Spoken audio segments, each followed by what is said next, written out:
So in the position that I was in before moving back to St. Louis, I had the opportunity to work with a lot of startups, and we did a lot of benchmarking. I was in a position really driving business development for an entity not unlike Cortex, in a community smaller than but not unlike St. Louis. And the benchmarking exercises that we did gave me really good perspective on how to assess a community and their ability to support innovation and entrepreneurship. When I made the leap into the startup environment and began Kaifa with my co-founder, we both had an interest in living in the Midwest, or at least in between the coasts. And driven by a lot of personal reasons, cost of living, we had a family, things that made the Midwest attractive to us, but were also a necessity for me personally at that point in my life. We looked at a lot of the cities, communities in the Midwest, and St. Louis really quickly rose to the top of our list. And we knew from a lot of the benchmarking exercises, at least that I had done in the prior position, what mattered. And there are different forms of capital that really need to be available.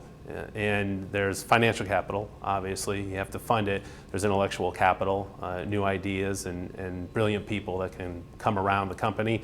There's sort of infrastructure, right, and physical capital. There are definitely great stories of people building things in their garage, but in the life sciences and healthcare, that doesn't always get the job done, and so you need strong infrastructure. And then there's got to be human capital, right? People to fill the positions as the company grows, and it's not a situation where you want to always be recruiting from outside the community, so you need that talent here.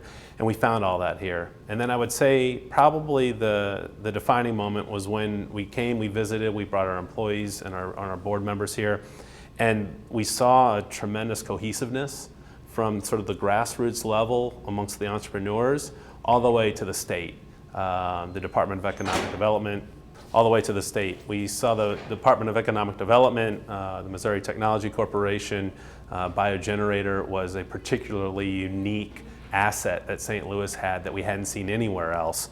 And all of those entities and groups were really working together. It was a really cohesive process. And it did create what most communities give lip service to as a seamless continuum. St. Louis was really showing, and the community regionally was really showing that cohesiveness, and it really seemed to be a seamless continuum. Now in 2010, I think we were sort of on the verge of this, of really blossoming. And now in hindsight, that in fact turns out to be the case. But we bet on that because all the signs were there. And in fact, not only have things met our expectations, but they've exceeded. And so that all came together, all those forms of capital and the density, which is a word that I use a lot. Folks with CIC that came to St. Louis use that word a lot.